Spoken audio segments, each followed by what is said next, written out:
आज का हमारा टॉपिक है चीनी इतिहास। तो हम सबसे पहले ये देखेंगे कि हमें ये हम पढ़ते कहाँ से, हमें इसका स्रोत कहाँ से मिलता है। तो एक दस्तावेज है चीन का, जिससे हमें चीन के इतिहास के बारे में नॉलेज मिलती है। उसका नाम है शी ची।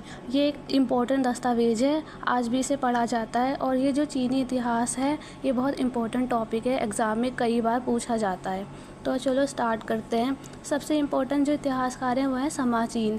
इन्होंने इसकी इतिहास के बारे में काफ़ी सारी इन्फॉर्मेशन दी है और इसे आप अपने एग्ज़ाम में मेंशन कर सकते हैं। इनका नाम समा चीन, बहुत इम्पोर्टेंट इतिहासकार हैं।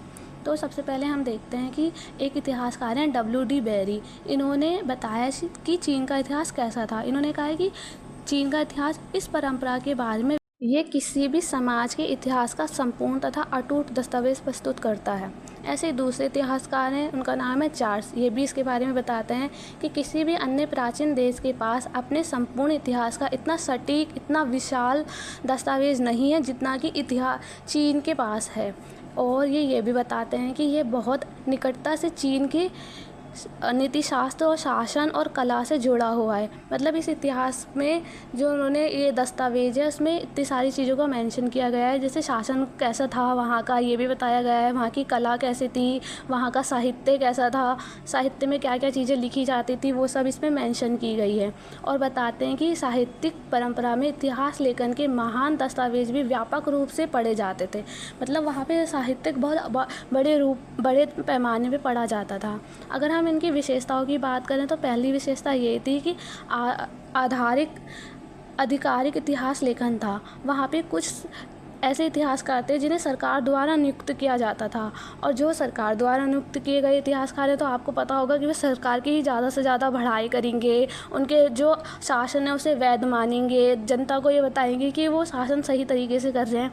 और जो उनके पूर्वज हैं, उन शासन जो करते हैं, उनके जो पूर्वज होंगे उनकी बढ़ाई करेंगे वो अपने इतिहास में। तो उन्होंने उन चीज़ों के बारे में मेंशन किया है कि वहाँ पे सरकार द्वारा भी इतिहासकारों को नियुक्त किया जाता था।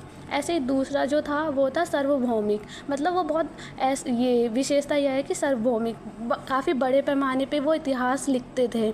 और क्या कहते हैं, उसमें सारी चीज़ें मेंशन की जाती थी कि घटना कैसी थी, किस टाइम पे ये घटना घटी गई, और वहाँ का समाज कैसा था, वहाँ का जो वर्ग था वो कैसा था, कालखंड कैसे थे, लोग कैसे थे, ये सब कुछ बताया गया है।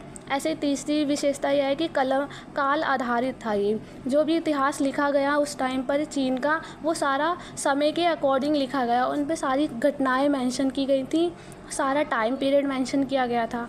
ऐसे जो चौथी विशेषता है वो ये है कि वो वंश वृक्ष आधारित था, कि एक के बाद दूसरा उसका राजा बना। पारिवारिक सदस्य ही ज़्यादातर राजा बनते थे।